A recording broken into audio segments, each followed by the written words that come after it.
Dustyn, a week into camp for you guys offensively. How do you feel like the transition's kind of gone? I feel like we're jumping on it quick. I feel like receivers, especially quarterback, I'm liking that competition that we got going on there. As an offensive line wise, I feel like we got some guys in the room to help improve. We just got to learn how to mesh together and play as five. What's been the biggest challenge kind of about learning this offense thus far?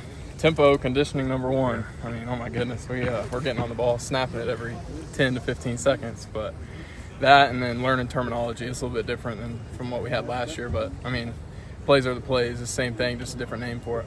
Does having multiple playbooks underneath your belt in that regard kind of help you with the terminology too? Oh, for sure. I mean, inside zone right, just because it's a different name, same footwork, it's kind of like second nature now. Coach Houston referenced offensive line playing lights out yesterday, giving the defense a little, credit. So what was different yesterday, and how do you continue that throughout spring? Well, yesterday was our first time in pads. So yesterday, the 2 days prior to that, we were just kind of in shirts and helmets. It's a little bit different when you got to try to block somebody in a shirt. So that's number one. And then number two, we kind of meshing some guys around, like I said, and putting some guys in the right spot and getting them there. And I feel like if we can play as five and play like that, we'll be fine. You have a year under your belt now with ECU. How's your leadership role grown, I guess, in the past year since you've been with the program? A lot. I mean, like I said, when I first got here, I kind of had to, like, earn my respect and stuff like that. And I'm not a very vocal guy. I don't really like to talk much. But being that the guys respect me and trust me now, I feel like being able to speak more and be able to get in a team setting and lead, I mean, that's definitely something that I've grown into.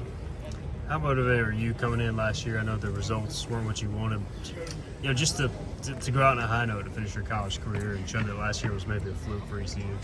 This is my last one. Last year I kind of had like could leave, could come back. But this one, every year I feel like I've came in and just kind of played it like every play like it's my last. But this year, definitely, I mean, the intensity that I'm not only holding myself but everyone else in our room, I mean, I want it.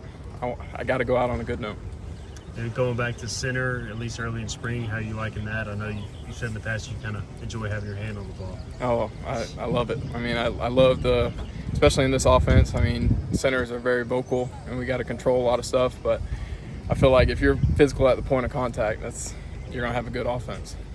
I go ask Eli who talks the most junk on the offensive side of the ball. So who talks the most junk on the defensive side of the ball? I don't know. Tay don't really talk junk. He tried to get under your skin. He'll just say something. He don't really talk junk. He'll just be like, I got you on that one. I'll be like, no. Come on now. Chill out, Tay. But I'd say Tay probably. Big Tay.